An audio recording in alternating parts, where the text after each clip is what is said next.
नमस्कार, बहुत स्वागत है आपका हमारी इस खास पेशकश क्रिमिनल्स में। मैं हूं आपके साथ ऋतु ज्ञानवानी। एक ऐसी वारदात जिसमें एक कातिल कत्ल से पहले यही कहता रहता है, शौक पूरा करो वरना, और फिर वो एक शख्स की हत्या कर देता है और फिर करता है 16 दिन की कॉल डिटेल डिलीट।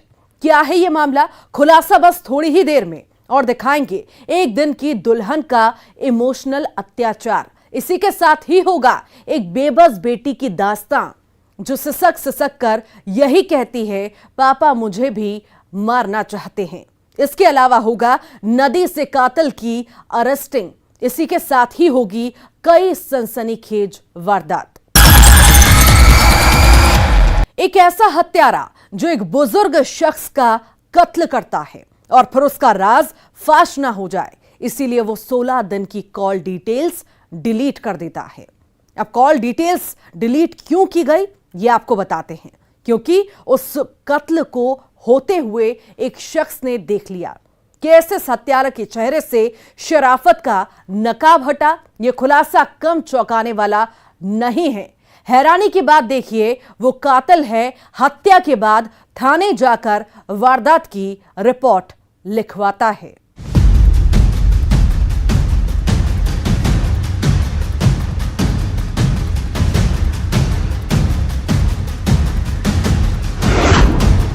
खेत में ठाए ठाए, सीने में उतारी गोलियां,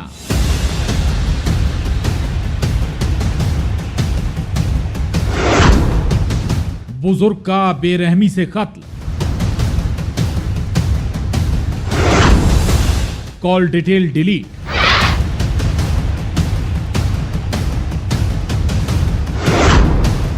शौक पूरा करो वरना मरो। इस तारीख पर जरा गौर करिए, 2 जनवरी 2022। अब हम जिस तारीख का जिक्र कर रहे हैं वो है 19 दिसंबर से 3 जनवरी 2022। अब 2 जनवरी और इन तारीखों का क्या कनेक्शन है, इसे समझना बेहद जरूरी है, क्योंकि एक मर्डर मिस्ट्री में पुलिस वाले इन्हीं तारीखों की तफ्तीश कर रहे थे। क्योंकि जिस कातिल ने एक बुजुर्ग का कत्ल किया था, उस कातिल की कॉल डिटेल्स में 19 दिसंबर से 3 जनवरी तक कॉल डिटेल डिलीट थी। यही बात पुलिस को कुछ अटपटी लग रही थी।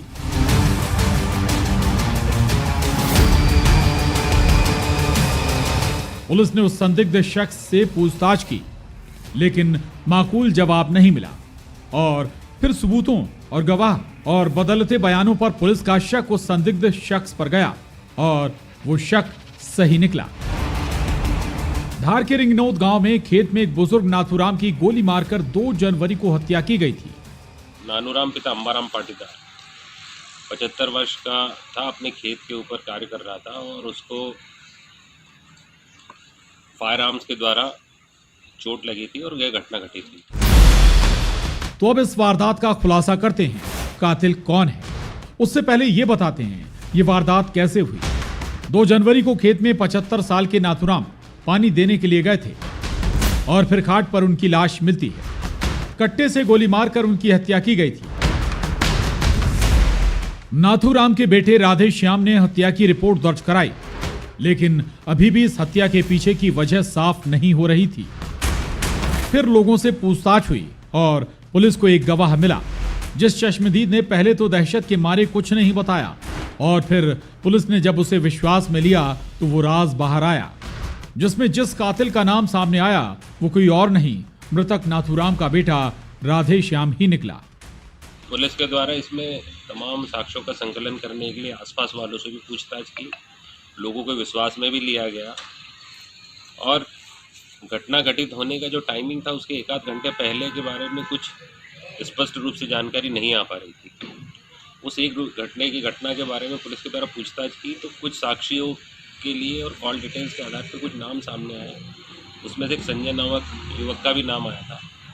उससे भी बहुत ही पूछताछ की, किंतु काफ़ी डरा सहमा हुआ था, और उसको जब विश्वास अर्जित किया गया तो जो घटनाक्रम सामने आया उसमें राधेश्याम पिता नानूराम पाटीदार द्वारा स्वयं ही अपने पिता नानूराम की, जो कि 75 वर्ष का था, हत्या की गई है। अब सवाल है कि आखिर क्यों एक बेटे ने अपने पिता को मौत के घाट उतारा? कैसे खून ही अपने पिता के खून का प्यासा हो गया? तो इसके पीछे था बेटे का वो शौक जिससे पिता नफरत करता था। आरोपी राधेश्याम को गांजा की लत थी, नशे की वो लत जिसमें आए दिन वो बुजुर्ग पिता से जेब खर्च मांगता। पिता ने कई बार मना किया और फिर अपने इस शौक को पूरा करने के लिए उसने जमीन का सौदा करने की बात कही, लेकिन बुजुर्ग पिता इसके लिए राजी नहीं हुए और फिर शैतान बेटे ने रची पिता के कत्ल की साजिश। की हत्या के कारणों के बारे में जब विस्तृत रूप से जांच की गई तो ये आया कि ये एक बहुत ही नशे का आदी व्यक्ति है और दुर्व्यसनों में लिप्त है और बहुत ही खर्चीला है, स्वयं किसी तरह का कामकाज नहीं करता है। पिता इस बात से व्यथित था, पिता इस चीज़ के लिए रोकता था, किंतु इसके द्वारा पिता को ही रास्ते से हटाने की नीयत से अवैध 12 बोर के कट्टे से इसके द्वारा फायर किया गया और उसकी हत्या की गई। इस वारदात से सब सन्न हैं। एक बेटे को बुजुर्ग बाप के बुढ़ापे का सहारा होना था, लेकिन वो तो हत्यारा बन गया। धार से नवीन मेहर के साथ bureau report, news 18, Madhya Pradesh, Chhattisgarh. एक घर में कोहराम मचता है। एक महिला की जान का कोई दुश्मन बन जाता है। जिस महिला की बेटी अपनी मां को बचाने की कोशिश करती है, लेकिन हमला करने वाला उसकी मां का बेरहमी से कत्ल कर देता है और फिर वो बेटी की जान लेने पर आमदा हो जाता है। इसके बाद हत्यारा खुद सुसाइड कर लेता है। आखिर मर्डर और सुसाइड की मिस्ट्री क्या है? कौन था वो कातिल और क्यों एक रात ने एक परिवार का सब कुछ छीन लिया?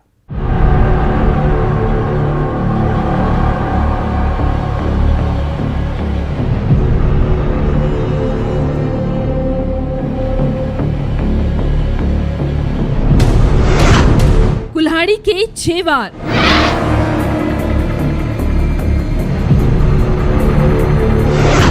एक रिश्ते का दी एंड।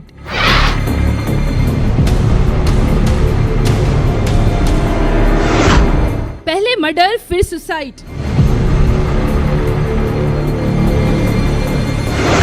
चश्मदीद बेटी ने खोला राज।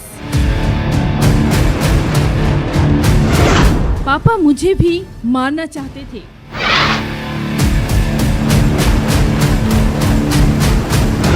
एक वजह सब कुछ खत्म। एक रात जो इस घर पर कहर बनकर टूटी। एक रात ने एक बच्ची से उसका सब कुछ छीन लिया।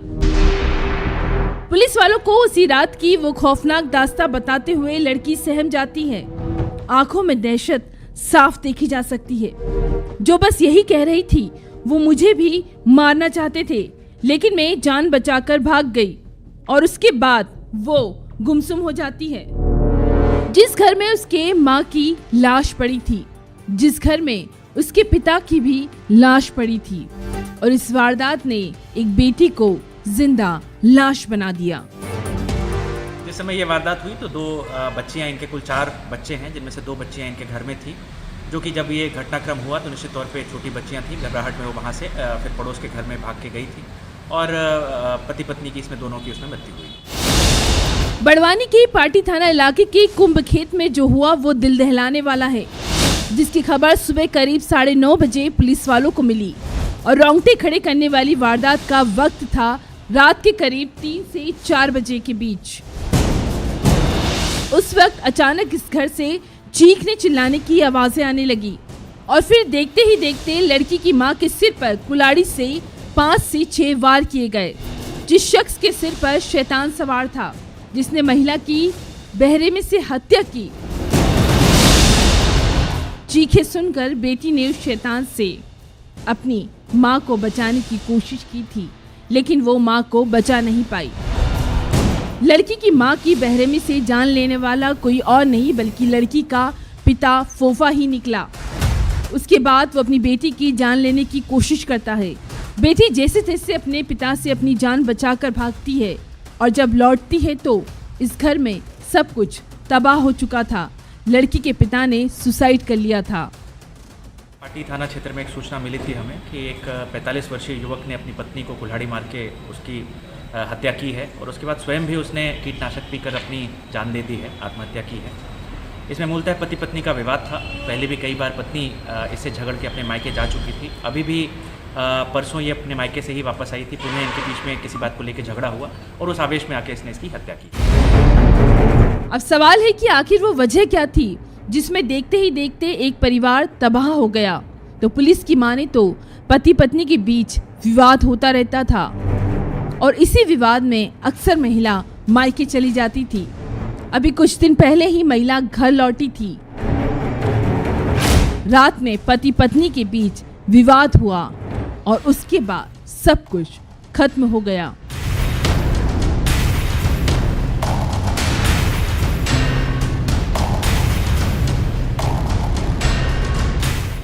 अब सोचिए जरा, माँ बाप की लड़ाई में इस बेटी को किस बात की सजा मिली।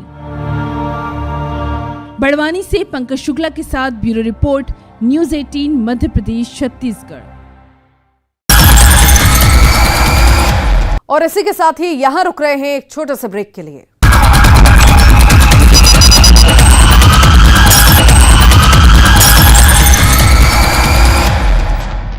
एक हत्यारे को पकड़ने के लिए पुलिस की कई पार्टी गांव में सर्चिंग करती है, लेकिन वो हत्यारा वहां नहीं मिलता, ना ही उसके घर से उसका सुराग लगता है।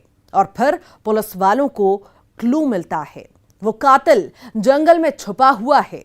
और फिर जंगल में जैसे ही पुलिस वाले जाल बिछाते हैं, हत्यारा नदी में गुनाह के दाग धोते हुए पुलिस को नजर आता है और फिर उसका राज फाश हो जाता है। कैसे जंगल में नदी से हुई कातिल की अरेस्टिंग और किसका कत्ल करके वो हत्यारा भागा था, ये खुलासा हैरान करने वाला है।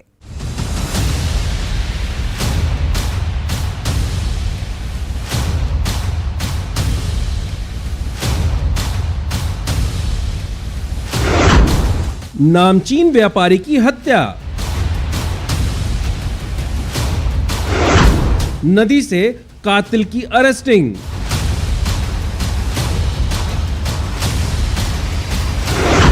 नहाते वक्त हत्यारा गिरफ्तार। गुनाह के दाग छुप न सके। 15,000 के लिए कत्ल।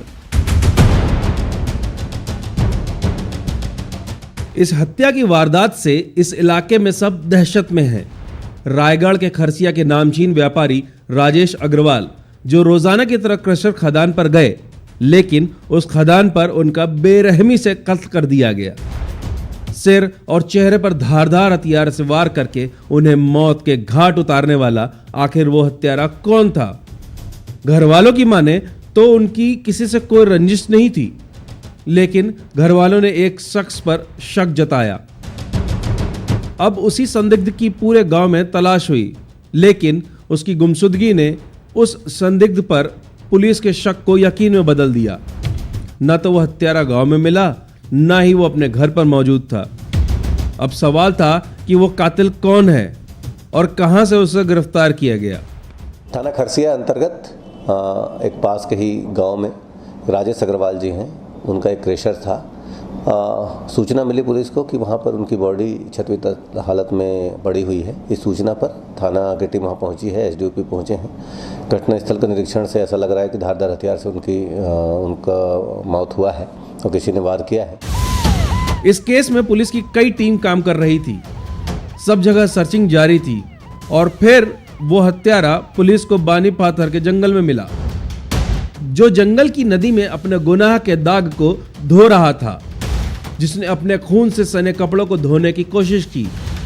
हत्या के बाद वो नदी में नहाने गया था, लेकिन उसके पाप धुल न सके। पुलिस ने उसे जंगल में गिरफ्तार किया। आरोपी निकला धोबीराम मवार। अब इस हत्या के पीछे की वजह भी आपको बताते हैं। दरअसल क्रशर संचालक राजेश अग्रवाल की क्रशर खदान है, जिसके कारण आरोपी धोबीराम अपनी कुछ जमीन पर फसल नहीं हुआ पा रहा था, जिसके लिए दोनों के बीच सौदा भी हुआ। सौदे में राजेश अग्रवाल 15,000 रुपए दे रहे थे आरोपी को। तो बात निकल के आई कि जो इनका क्रेशर है, उनके पीछे एक धोबीराम मवार, उनकी 71 डिसमिल जमीन है। इसके कारण इनके बीच आपसी विवाद होता है और फसल न होने के कारण राजेश अग्रवाल जी के द्वारा पूर्व में 15,000 रुपये उनको हर साल दिया जाता था। तो अब सवाल है कि आखिर कत्ल क्यों? तो जमीन विवाद के इस मामले में आरोपी धोबीराम 15,000 रुपए से खुश नहीं था, बल्कि वो 30,000 रुपए की मांग कर रहा था।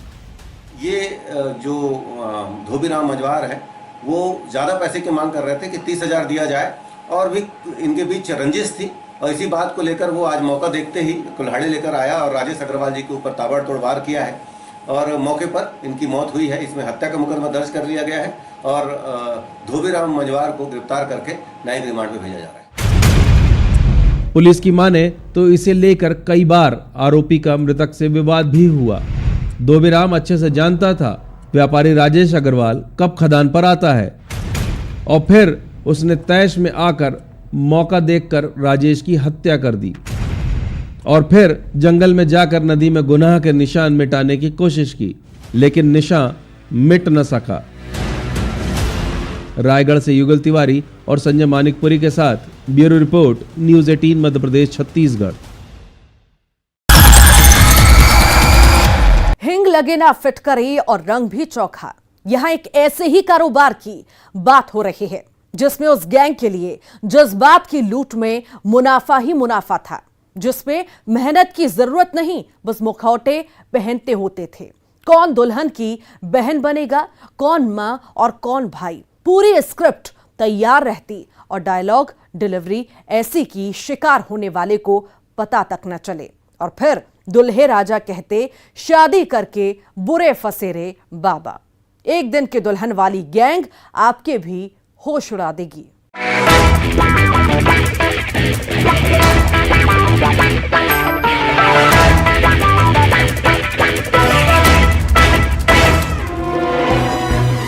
जमानत के लिए जज्बात की लूट,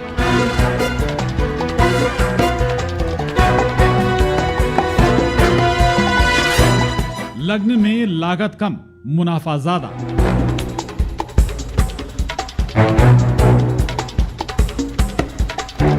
धोखे का कारोबार, बहरूपियों की टोली।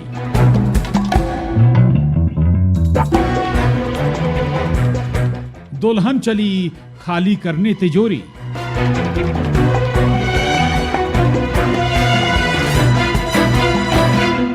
एक दिन की दुल्हन,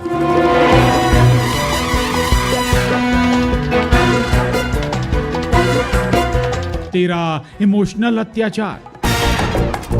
ना जाने कितने नकाब, ना जाने कितने 420 के फेरे, और ना जाने कितनी जज्बात की लूट। ये वो लुटेरे हैं जिनका काम है दिलों से खेलना। अब तक कितने दिल टूटे इसका हिसाब तो पता नहीं, लेकिन हिसाब किताब से ही ये तय करते हैं जज्बात की लूट। इंदौर के कोतवाली थाने में एक ऐसी ही फरियाद दर्ज हुई।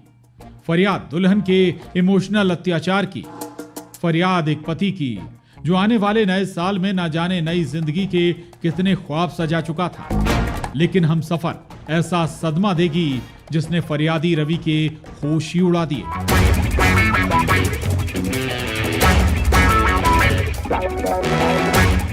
चौबीस दिसंबर को शादी और 26 को दुल्हन 9-2-11। दुल्हन का वही ड्रामा।